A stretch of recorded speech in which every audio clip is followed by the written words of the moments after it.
lovelies.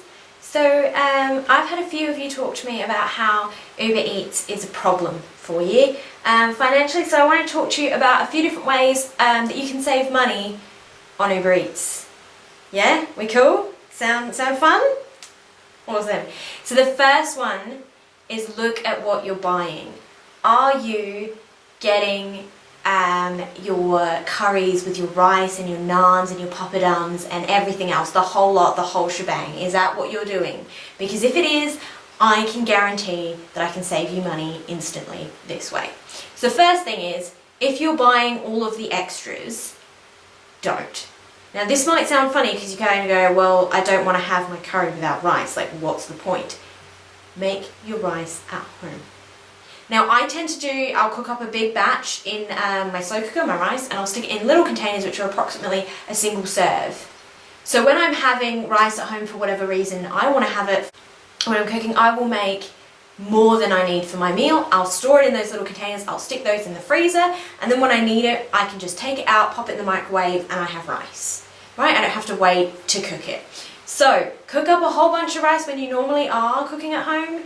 Stick it in containers, stick it in the freezer, and when you order Uber Eats and you order your curry, don't order the rice.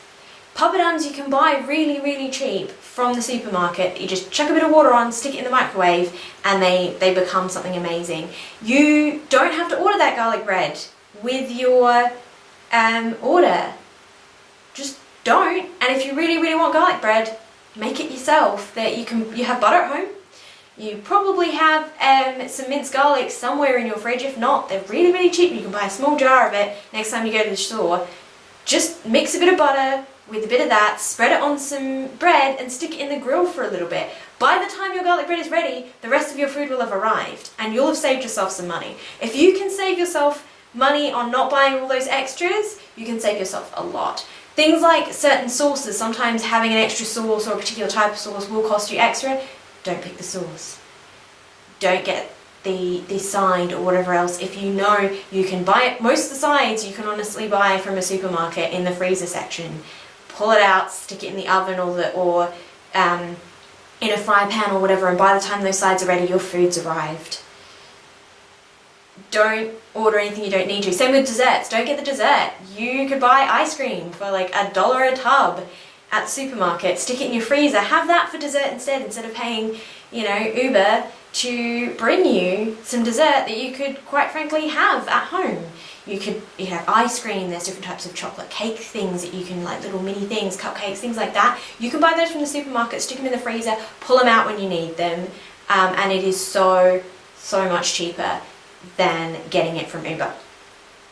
Number 2, Uber is geographically located. It will pick places within your area, which means those places are in a reasonable distance from where you currently are, which means if you really want to, you could just not pay that delivery fee and go pick it up yourself. In some cases, depending on where you are, you could probably walk. You could legitimately walk to pick up that food. It would cost you nothing and you'd probably burn off a little bit of calories from it. You also check with those places, like call them up yourself and go, hey, I'd like to order whatever. They may deliver and it may be cheaper. Some places will sort of go, if you order a particular order over a certain amount, which you were probably going to already, don't order extra just to make this amount so you don't have to pay delivery. That defeats the purpose. If that amount is already something you're going to order, for example, you're ordering for your whole family and it's already going to go over that limit, go ahead, order that amount, get them to deliver it to you free. Sometimes they do that. Do that. Second part of this is some stores actually have their own apps. I know Roll does this, and there's a few other stores that have their own apps where you can order through them. There is no delivery fee because you go pick it up yourself, or they may have a delivery fee. Again, it might be cheaper. And you can get it, and then that money goes directly to your local store, to that local company, and you're also saving yourself money. So do that. And the third thing is just limit how many times you have it. Don't completely cut it out. I'm not saying you need to completely go without Uber Eats. Uber Eats is like a drain on your finances. It should never exist. It shouldn't be an app you have on your phone. I love to eat out. I love to order out. I'm not going to say to other people not to do that. I love it. I'm going to do it. I'm going to have someone deliver food to my house when I am tired, or I've had a long day, or in fact I'm having a party and everyone's coming over and I just want the pizza delivered so we can just watch our movies in peace. I do it. Just ask yourself, why this time? Is it because you're lazy? Is it because you just don't feel like it? Or is it actually like a reason where you, like I said before, we're all having a movie night, we all want to watch movies, we don't want to waste time going out and getting it.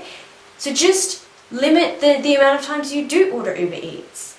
Just ask yourself, do I really need to do this now? Or is there actually something in my freezer or something I could really, really quickly whip up? Is there some gyoza in the freezer I could quickly fry up? Some rice, which if you followed the first step, you already have in your freezer that you could defrost, and maybe some cup of soup that you could have as well. Plus, so maybe there's some chicken in the fridge that you've got that you could just quickly cook up, or leftovers. Like, ask yourself if you really, really do need to do this or not.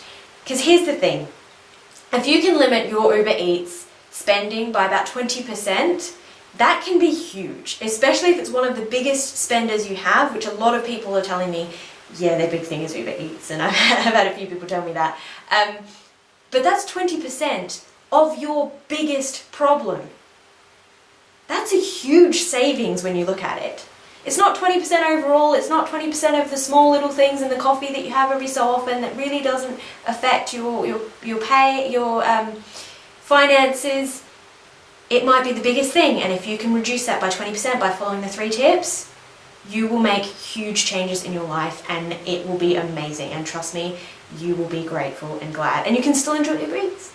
You can still have fun. You can still have them deliver burgers to your house, curries to your house, cold rolls to your house, without having to make the food yourself and without having to follow the meal prep thing. You can still enjoy what you love, but doing it cheaper. If you liked this and you got some value out of this, please, please, please, please, please share it. I would really appreciate it, and I'd really love if I could help more people. And if you know anyone who has Uber Eats as a problem, let them know, because you want to help a friend out. Like, that's what we're all here for. We just want to help each other. So help a friend, have some fun, and enjoy your pizza.